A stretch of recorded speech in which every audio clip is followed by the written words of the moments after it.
Hello.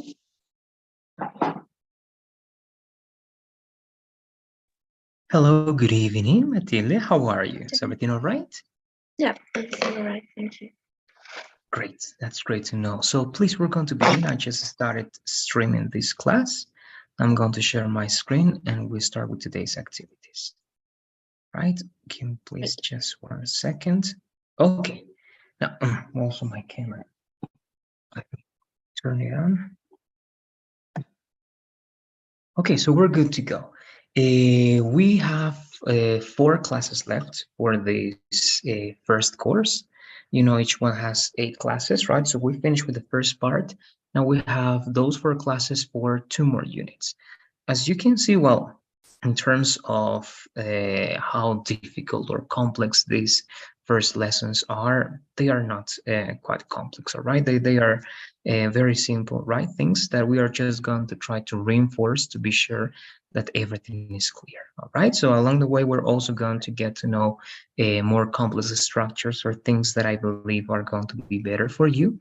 But again, in the meantime, as we get, all right, to see those things, I'm going to give you extra things as the writing, templates that I've showed you so that you can practice that one as well. So let's start then the next part. And again, it's something simple, but we're going to look for some other things to add to this lesson. So this one is ability. Ability is very simple, but we're going to mix this with future that we covered last class. I don't know what you remember about future, the main differences between will and be going to, Matilde. Well, yeah, a wheel, we said it was mainly for, I don't remember, the time lapse, but wheel could be for, I don't know how to explain it.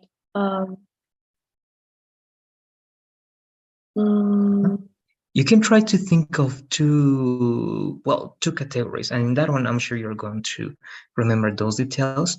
Try to talk about predictions, right? We talk about predictions with will and be going to, and talk about the moment of making, let's say, this decision, right? In those terms, when do you use will and when do you use be going to? Yeah, that's right. In case of will, we discussed about evidence that for one instance in will, there's a chance that I don't have this evidence, so I could use will in here, and also in be going to, I have these predictions, but this has to be based on evidence. I remember that's one. Oh yeah, future facts about will.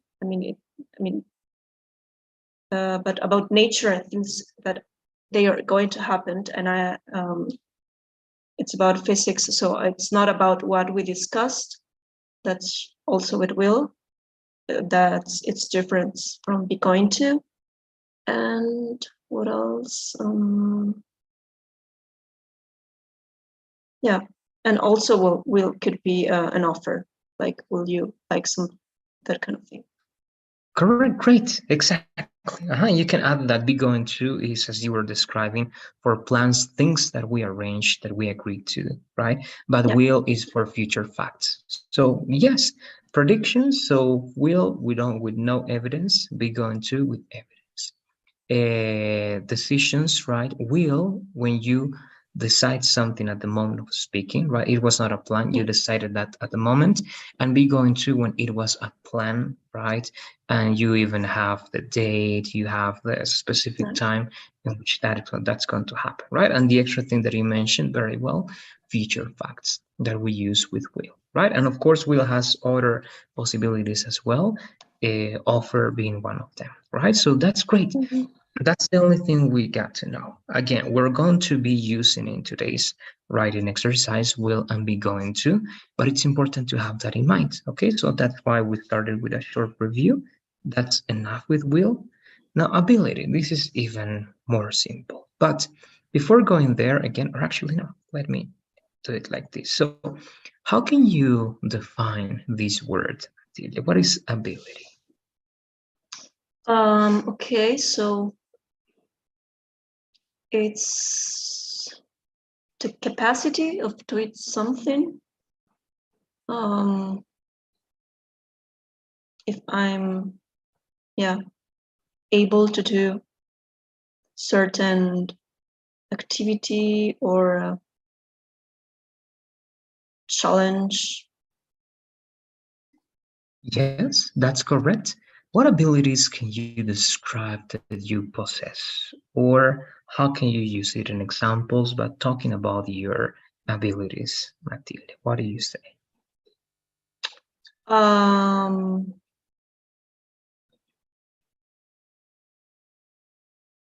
I could say that with can, I mean, I can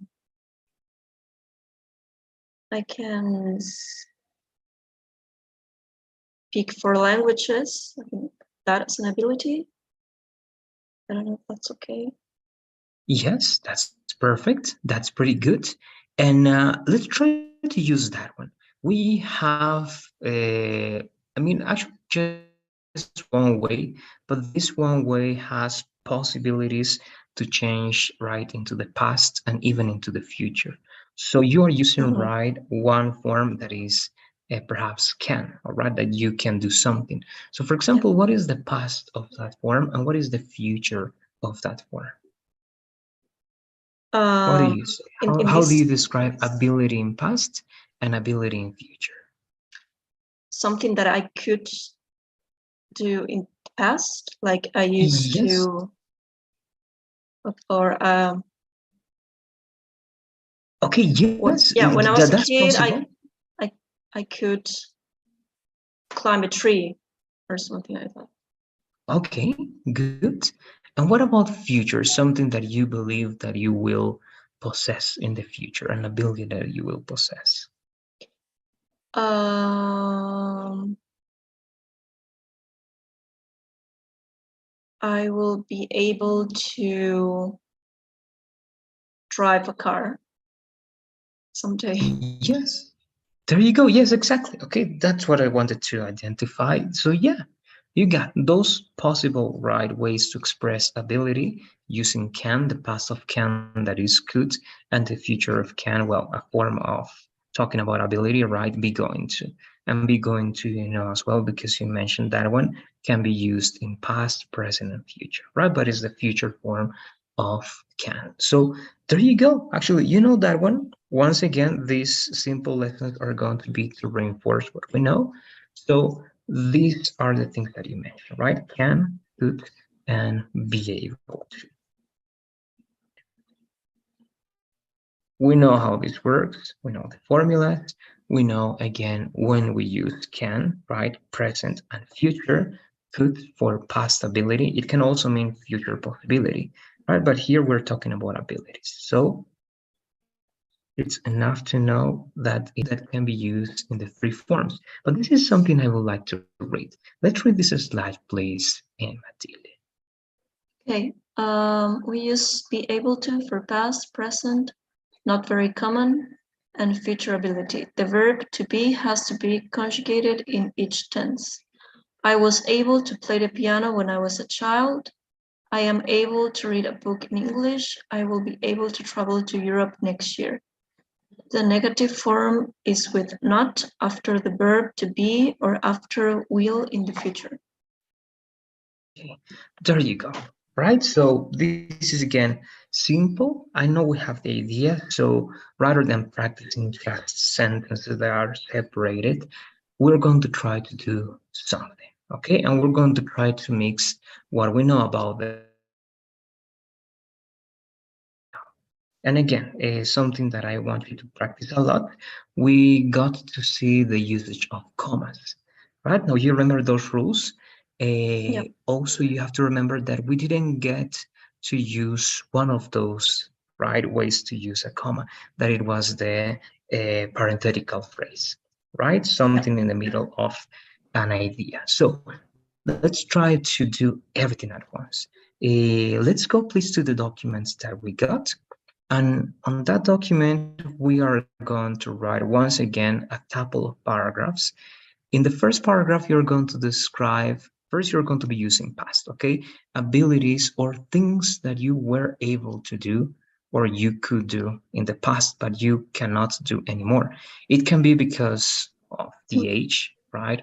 Or because of certain, right, elements in the context that perhaps don't let you do that anymore, okay? Not always ability, things that you can do as ability, but things that you can do because of your age or because of the possibilities at the moment. Okay, so first, a quick and short description about that. Then things that you can do, as you were talking about languages, speaking languages, try to look for a couple more, and then try to tell me about future. It can be future plans that you got or predictions about the future, right? Or even future facts if you want to mention some, to talk about possible abilities that you will get to have in the future, all right? Because certain studies that you would have abroad, because certain things that you, right, have in mind, and those are going to help you develop specific abilities. And could be very, very specific. Again, you can talk about, I don't know, using a program, right? Using a specific machine, having a specific ability in your career, in your specific area, but you have to tell me in the future what is that thing that you will do or you are going to do if it's already planned to achieve that possible ability. Okay, so again, it's everything mixed. And again, as you're telling me that, of course, we're going to be using the commas a lot and try to use at least a couple of times this parenthetical phrase, right? Remember, something that it's going to interrupt your idea, but it's not going to be necessary. It's just something extra that you want to add or clarify in the middle of your explanation. That's it. I don't know if you have questions about those details, Matilde. Let me know, please. Yeah, okay, so I will have to do this paragraph, and I have to include like my past abilities that I have now, and abilities that I think I will have in the future, all in the same paragraph. Yeah, no, actually, Okay. it's going to be two paragraphs, and you Okay. see how you can organize all those ideas in the two paragraphs. Okay. If you want, you can talk about the past and the present in one paragraph, and the second paragraph just about the future and the things that you have planned to achieve those new skills or new abilities. All right? Good. Okay. So let's do it, please. If you are in that document, I'm also going to go there now. And as you are working on that, I'm going to be working on some scores. But let's do it, please. Then I'm going to start with the timer.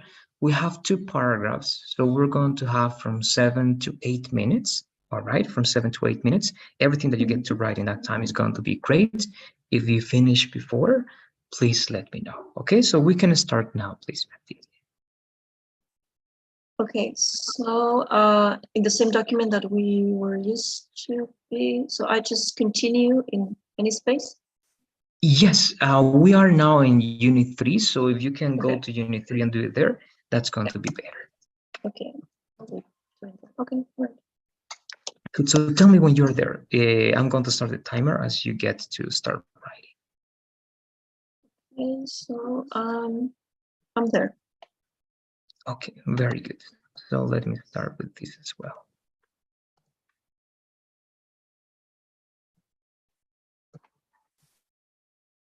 Good, so it is on. Let's do it.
Yes, and I was forgetting, remember that we also got to see the dashes, right? The M dashes that we can use to replace the commas, right? So you can use one example using commas and one example using dashes, in both cases as parenthetical phrases, all right? Right.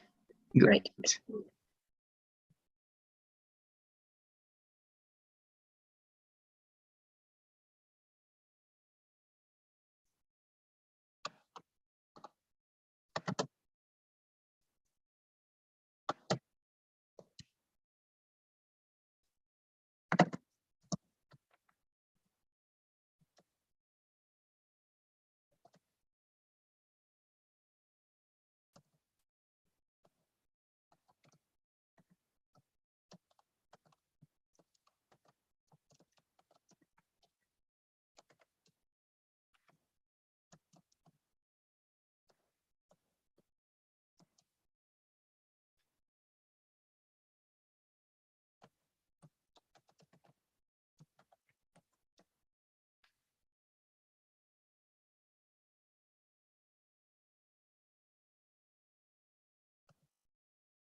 All right, so we're going to take a look at what you got. And again, if some details are missing, we're going to try to finish that together. Okay, Right. so let's replace you have one paragraph and perhaps beginning of half of the next one. Let's please read everything you got. Okay. I think it is really helpful to remember the things we were able to do when we were kids. I remember when I was about 7, I could climb any tree I wanted. It was so easy for me. Now I'm terrified to do it. I could also play the flute and the guitar. All is gone now. Anyway, not everything is missed. Now I can speak 4 languages, and it all started when I was a kid. Thankfully, I practiced these skills. Now I have different challenges. I really want to be able to speak fluently these 4 languages. That takes a lot of practice that I need to invest. If I achieve this, I will be able to have more job opportunities, and it's where I stop. Good, great. So again, few details, mainly again for some punctuation marks. In general, I believe it's pretty good, but let's see, right? Very little details. So here you're using the dashes, that's perfect. Just remember one thing, we have to use the M dash, right? And the M dash, I don't know how you can use it on your keyboard, but if you don't have it, you can press double dash, right? Okay. And that's going to make it longer. It has to be this double one. If not, this other dash is the end dash, and it has to be used for a different purpose. All right, so double dash is going to be good. Now, also, it can be used, I'm using mine incorrectly as well. You can use it with a space, but actually, most of the cases, at least for academic writing, the double dash or the M dash is going to be just right next to the 2 words, okay, with no space. Okay, so with no space after after the word and before the next word. Okay, just that one. So good. Yes, this can be extra because you don't need to say right when it happened. So it is valid. Good. And good.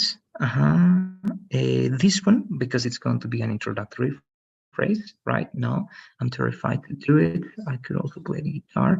All is gone. We're going to see what's happening there. Anyway, not everything is missed. Here the same, right? Because it's introductory phrase, comma for that one. Great. And the same here, right? Thankfully, an introduction that's also can be called an adverb, but it's also introducing your idea over here, right? I think it's the only thing because everything else is good. And this one is going to be important. A period, great. As this is the end of one idea, right? I really want to be able to speak fluently these 4 languages. Now, it is good because fluently can be in many places. Now that's a complete idea, right? So the next part is either going to be a short clarification, but it is long, so it's a new idea that it's adding to the previous one. So remember the rules that we're going to have here. It can be a semicolon or it can be a period. Or if it's a comma, remember you need a family, right? And nor, but, so, etc. Good that I need to invest on. If I achieve this, I will be able to. Okay, so that's it. In general, that's it. Everything else seems to be great. Just those commas, and the most important one was this one.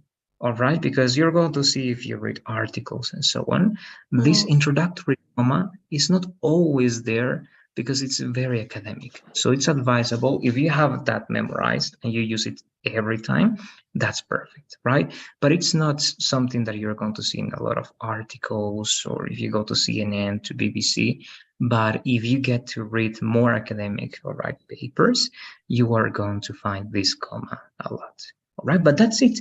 I don't know if you have questions. Actually, we're going to have some extra time so that you finish that second paragraph and it is complete. Let me know, please, if you have questions or comments before giving you that time. No, I think it's okay. Yeah. All right, good. So let's finish, please. Let's have a couple of minutes to finish that Right. paragraph.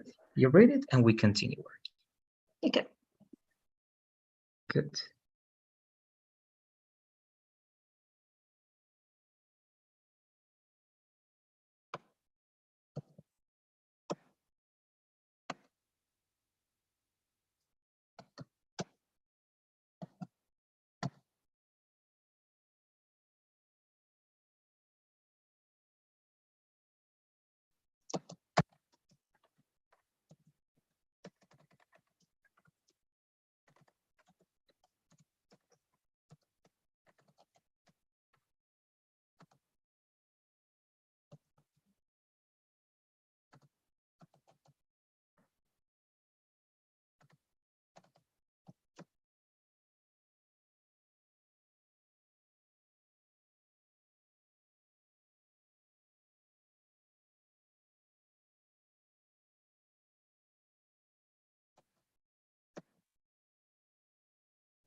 All right, so once again, please let's read the last part that you added so that we can go to the next one.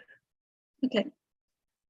All right, so now I have different challenges. I really want to be able to speak fluently these 4 languages. That takes a lot of practice that I need to invest. If I achieve this, I will be able to have more job opportunities and even more chances to have a full scholarship in a master's degree program. I really want to be able to achieve this. If I want to be a recognized conflict expert, that will take a lot of time and effort from my part. All right, perfect. Thank you very much. Again, let's take a look at those little details. In this one, right, this is always going to be with possessive, right, F, the master's degree.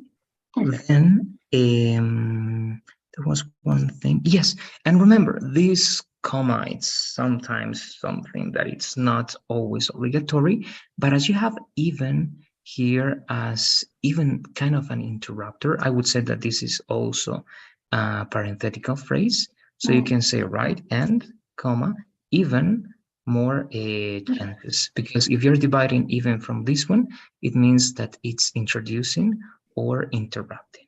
Okay, so it's better to use it then before and afterwards. And that's it. So yes, this is the second part. And here we're going to change the preposition. All right, for on. And this is what I was telling you, but we're not going to correct this one because of the order of fluently. But they are going to recommend perhaps to change it to the end. We're going to see what's the recommendation. Yes. All right. Why? Okay. Because it is going to be, remember the order. You have always the subject, you have the verb, you have the object after the verb, and then you have all the extra modifiers as time, as first place, then time, and then even manner. Okay, so first here the object is going to be the 4 languages, and then you have fluently. But you can have it over there. But once again, it is not going to be perhaps the best place. It is always better to locate that after the object. All right, but once again, if you keep it there, it is not going to be a grammatical mistake, but you have better options. Just that one, Okay. Matilde. I don't know if you have, again, or perhaps some comments before going to the next part. No, I think it's clear. And I was thinking about the even thing as well, but I wasn't sure if I should put these 2 commas in between, but now it's clear. So all right, that's great to know. Yes, even can be an emphasizer that can be before certain words, right? Because if you say that's even better, even is describing or modifying better, right? So you don't need that comma over there. But if you're using even to mention a complete idea or a phrase, then it is going to be like an interrupter. Okay, even it can be introductory phrase or parenthetical phrase or an adverb that describes only certain words. Okay, so let's do something. Now, we are done with that. We are going to use some minutes to cover a little bit more from the lesson that we got for punctuation marks. Then we're going to go back to our main lessons. Okay, so in that way, we're going to be covering a little bit from everything because I think that we need that in the sense of covering more than just this basic content. So we were here. We got to see commas and one possible replace for commas that were the dashes. Okay, so remember the 4 usages, right? For a list of items, for separating, clauses with coordinating conjunctions that are the fanboys, for using introductory phrases and parenthetical phrases or interrupters, right? So we're done there. Now, colon, this is interesting because we know the main usages, but we have some that are interesting. Let's read this one, please.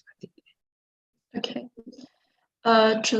To introduce an item or series of items, humans use 5 major senses: sight, hearing, smell, taste, and touch.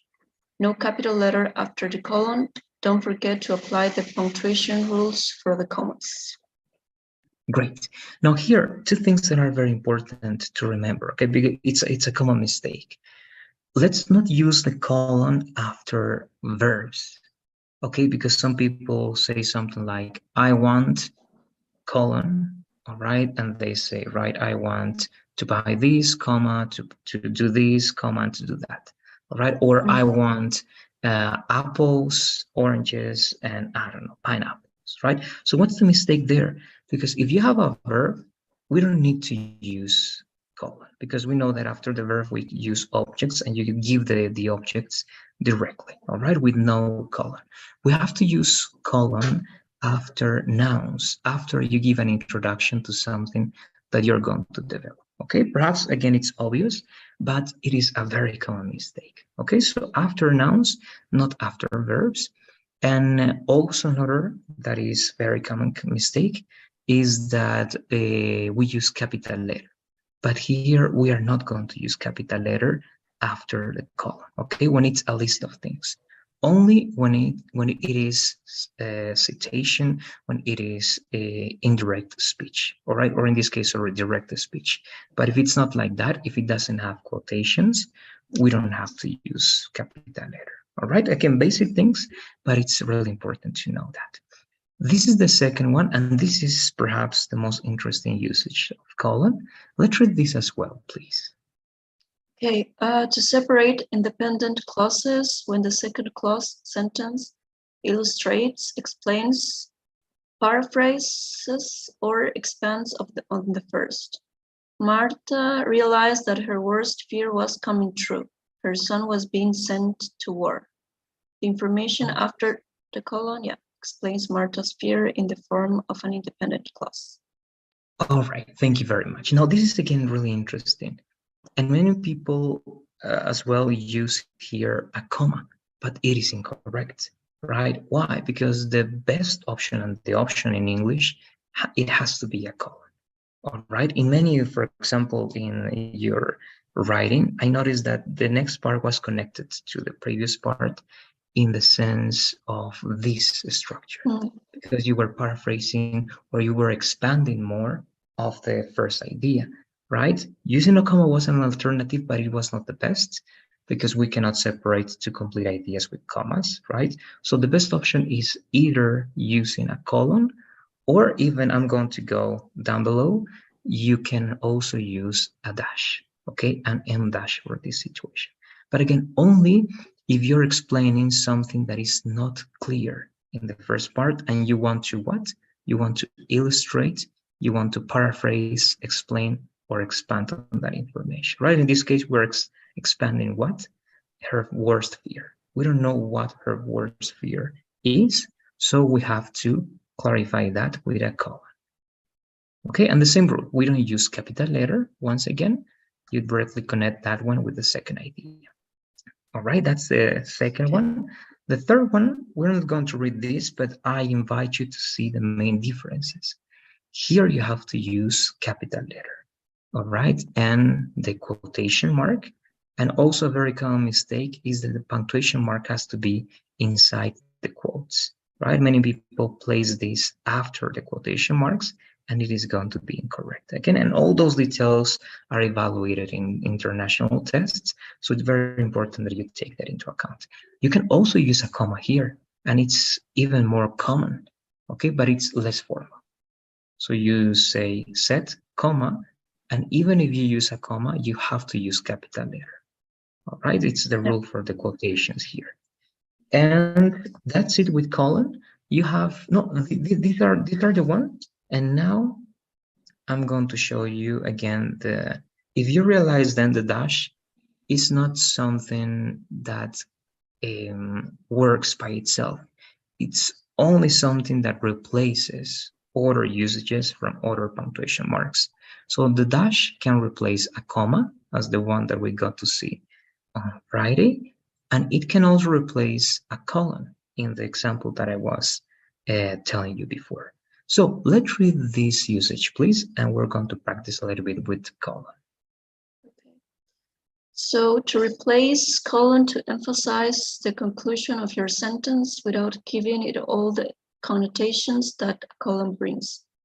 A dash can add extra information and is more flexible in this way. It is also less formal than a colon. Colon, let's go where we went last year, Disneyland. Single dash, let's go where we went last year, Disneyland. Hint, only advisable when formality is not a requirement. Great, thank you very much. And also, actually, it's good for a narrative structure, and it's good when you are using a lot of columns because you have a lot of conclusions or paraphrasing. Okay, if you have a lot of that and you're using too many columns, it is better to, all right, mix that and use dashes as well. So, okay, so in that case, it's not going to be informal. It's going to be an alternative to avoid the repetition of column. It doesn't happen, all right, very often, but if it does, you can use the dash as an alternative. And here for practicing, we are going to use it as well. Okay, so let's remember, please, these usages of colon. If you get to have questions, let me know. I want to practice, but I want to apply this to the lesson that we are going to cover now. And go over there. That is going to be past. We know past, we are reinforcing one more time past. So we're going to be sure that the difference is clear, because as you can see, the presentation is only a chart that is going to help us understand when we have to use, if you remember, the present perfect, have been, or the simple past was, but with other verbs as well. So do you have questions or comments about the colon and that dash that replaces the colon? Before going to this and we can apply that one, let me know, please. No, I think it's clear. All right, so let's read this chart to be sure again that we understand the difference, and then we apply the two knowledges. So, right, the one with colon and these past structures. So let's read, please. We're going to go one by one in the sense of doing this. Let's start reading these two elements, please. Okay, so present perfect simple. Unfinished actions that started in the past and continue to the present. I've known Julie for 10 years and I still know her. Past simple, finished actions. I knew Julie for 10 years, but then she moved away and we lost touch. Okay, good. You're going to read also the rest of the ideas and you're going to see that it has like kind of the same meaning. Okay, it's going to be repetitive, but in different situations. But this is very important, right? And you know, the present perfect can be for unfinished, but also finished, as you can see. The second one is finished, the third one is finished, and the fourth one is once again unfinished. But if you get to see the simple past, it's always finished, finished, finished, and finished. Okay, but you're going to see again some little details related to the precision of the time and even the time structures or expressions that you can use. So this is the first one. Let's go to the second one, please. Okay. A finished action in someone's life when the person is still alive. Life experience. My brother has been to Mexico 3 times. And in past simple, a finished action in someone's life when the person is dead. My grandmother went to Mexico 3 times. Great, thank you very much. Now, in the first two, even you can see of simple past that we are not using every time definite time expressions, right? Because just by using the verb in simple past, we clarify that this happened in a specific time, but we don't always have to mention that. But you can do it, right? But remember that you cannot do it in the first case. Here we use only these expressions that you can also use for simple past, as you can see, but we don't get to use specific expressions only when you use since, right? If you don't use since, we cannot do it. But again, the differences is that this can still change, right? But this one cannot. The third one, please. Okay. A finished action with a result in the present. I've lost my keys. The result is that I can't get into my house now. And in past simple, a finished action with no result in the present. I lost my keys yesterday. It was terrible. Now there is no result. I got new keys yesterday. All right. Again, quite the same. We're going to go directly to the last one, please.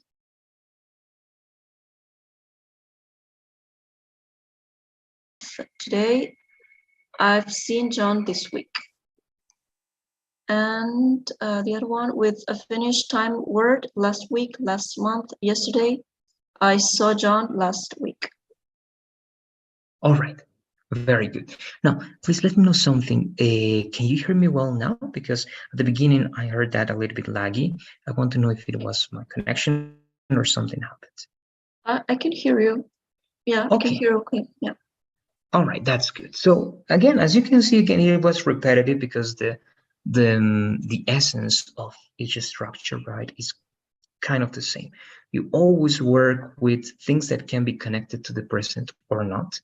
We don't know because we don't mention that. We can mention that in examples as the experience that you got, right? But it can change. But again, the main thing is that the simple past is definite, the present perfect is indefinite, and the expressions that you can use with each structure and the implied meaning that they got.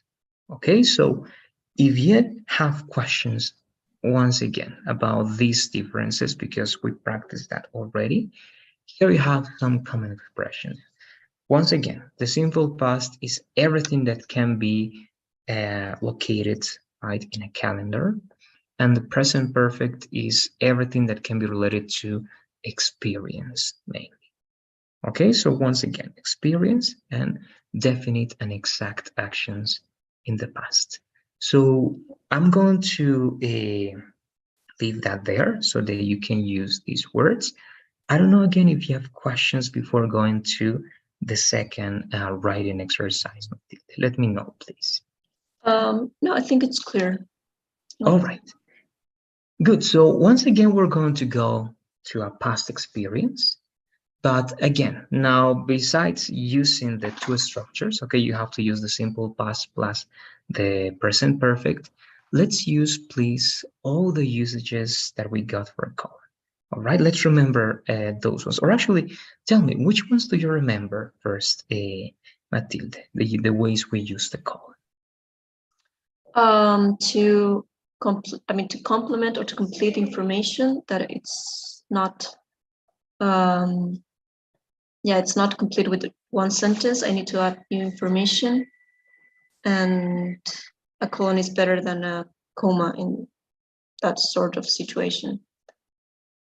Good, that is correct. That's one, right? So to paraphrase, to explain, to extend anything that was mentioned in the first part, but very vaguely, right? Or you mention a word that is too general and it's not clear if I'm reading that for the first time, you have to give me more information, right? So yes, if that's the case, we use a column and we give the explanation. Good, that's one.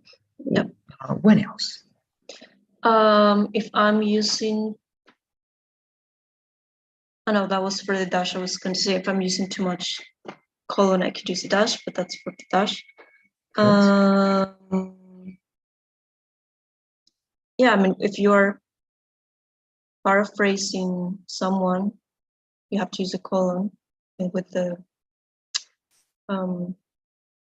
look up the name of it with the quotation marks. Quotation marks. Thank you. Yeah. Okay. Yes, that's correct. Pretty good. That's also, and one right that you remember is related to items, to introduce a list of items. Oh yeah, that's right. So those are the ones. So let's please take that into account. Try to use all of them. Actually, let's use all of them, just in case perhaps one of them is really hard to fit in your ideas, then it's okay. But if we get to use all of them, that's even better. So that's it, please. Again, I'm not going to tell you that you have to use the present perfect and the simple past in the two paragraphs. If you believe that the present perfect can be used only in two parts of one paragraph and that's it, then it is enough. Okay, but it has to be, please, a past experience. Again, good one, bad one. The only condition is using past in these two forms and using colon. And also remember, please, we're going to use the dash, as you said, one colon for the paraphrasing and one dash to replace that colon as well. So let's do it, please. The same logic. Let's have the same time, more or less, 8 minutes. Perhaps one more, and we get to see what you got. All right, let's do it, please. All right. I'm starting with the timer as well, so here we go. Okay.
right? Just one detail, please, before I forget. Okay. Remember that if you want to add something to the first idea that you gave, but it's something that you didn't mention in that first idea, then it is better to only use a semicolon. Okay, so for example, if you say, right, he likes ice cream, and then you say he also likes, I don't know, pasta, or right, something like that. So in Mm-hmm. the first part, you didn't mention anything about something else. So in that case, it's not a good idea to use a colon, right? I'm just giving an example, a very general Okay. example. But you have to use the colon only if you mentioned at least something that is too general in the first part. All right. For example, if you say he likes ice cream and also one other dish, perhaps that you mentioned before, in that case, you have to use the colon and you have to mention that dish if you believe that you want to do it. Okay, but it has to be something general in the first part about that thing that you didn't talk about in the first part as well. Okay, just that one, Matilde. Let's keep working, Okay. please. All right.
We check in 1 minute, please.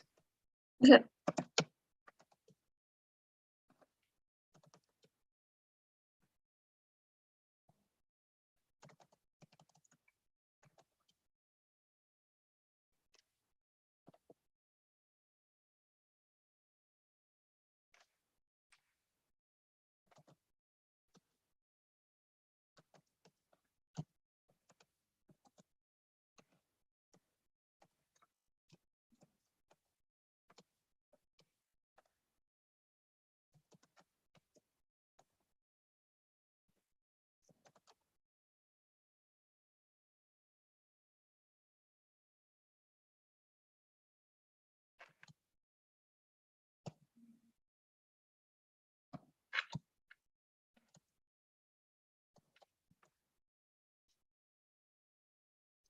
Okay, so let's take a look at that to be finishing today's activities.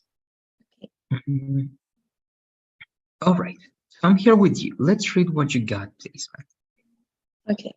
So when I start remembering the pandemic days, it comes to my mind so many crazy experiences. Going to the supermarket was a whole adventure. We had dressed up like astronauts and clean with alcohol every single thing we bought. We spent so much money in cleaning items, alcohol, I think it's better, hand sanitizer, gloves, mask, even antibacterial detergent. It's crazy to think about a time. I remember my dad saying, wash your clothes before entering the house. When I literally just went to the store to buy some eggs, I had to wash a shirt that I used for 15 minutes. 15 minutes. It was crazy, wasn't it? Perfect. Thank you very much, Matilde. Great. Again, the structure, the way it is connected and everything feels very good. Let's take a look at some little things. Here, this one, of course, is going to be just with lowercase letter, right? So good, good. You have colon or semicolon, sorry, yes. This one, right? So you're going to spend money and the preposition is going to be here with on something. All right, so Okay. spend money on items. Yeah, Good. right. So you have a list of items. That's correct. Now remember also the rule. If this is not going to Yeah, be you're right. properly, right? Yeah, it's not Just an uppercase. Yeah. exactly, just like that, right? Alcohol, and you can say sanitizer. That's up to you, right? But in terms of what you need, it is correct. And here, as this is the last item, to use it correctly, we can do two things, right? Here you're going to use punctuation mark, right? Or you're going to use this one. But let's use it in the correct and formal way. And even, right, that one can be like that if it's connected to only that idea. If you feel that extra, you can use comma. It depends on the idea, sorry, and the effect that you want to give to that last item. But you don't need these commas. All right, it's just an option that you have over there. Good. Then it's crazy to think about that time. Great. Now here you're using the exact words. So those are going to be the exact words. Remember, we need at least the can be comma or colon. Okay. Yeah, I don't know why I didn't put the colon. Now I'm thinking, okay, yeah. Don't worry. And you can do two things. If to practice this one, you can use the colon as well, just to practice. And in that case, remember, we're going to use here capital letter, only when it's a citation or indirect speech. All right, before entering to the house. And when literally just went to the, okay, yes, if it's connected, we don't need punctuation mark to finish that one. Yes. All right. Yeah, good. Now, again, here, this is something we're going to see later on, but I wanted to mention, was it with you? Yes, it was with you. Remember, we were talking about the past perfect. We didn't cover that lesson yet, but here we're going to use the same idea. All right, possibly, as you're talking about two events in the past, to make it clear and very formal in this situation, we're going to see that later on, you can use here the past perfect because you're talking about something that happened before another action in the past. All right. Yeah, And I that's wanted right. to, and following that one, remember the example, this part, and it was really hot, and we haven't eaten lunch, nor have we, right, eaten breakfast, right? And we talked about the possibilities. But actually here, and if you want to make this 100% correct, you have to use the past perfect in both cases. All right. And of course, you can organize. Why? Because you're talking about it was really hot. That's a past action. And the action of eating lunch and eating breakfast both happened before the sensation of being hot. All right. Of the weather being hot. So here it would be we hadn't eaten lunch before I felt that, and we hadn't eaten breakfast before this.